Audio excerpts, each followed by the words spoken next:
India's goods and services exports have crossed a record $820 billion in financial year 2024-25, which represents a close to 6% increase over the corresponding figure of $778 billion for the previous financial year, despite the economic uncertainties in global markets.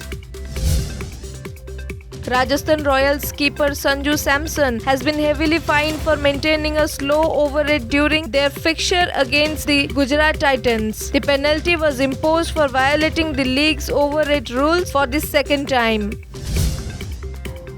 India and the UK have reaffirmed their commitment to furthering the bilateral relations between the two nations, including continuing negotiations at pace towards a mutually beneficial free trade agreement and bilateral investment treaty. This was the key outcome of the 13th Economic and Financial Dialogue in London.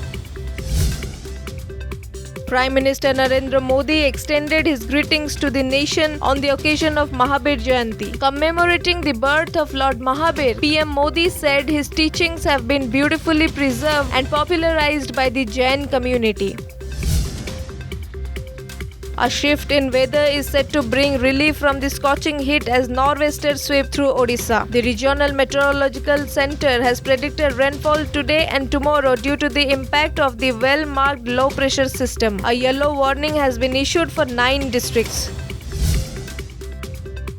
Cricket at the Los Angeles 2028 Olympic Games will be played in the T20 format, with 6 teams competing in both the men's and women's tournaments. The event program and the athlete quotas for Los Angeles 2028 was approved by the Executive Board of the International Olympic Committee.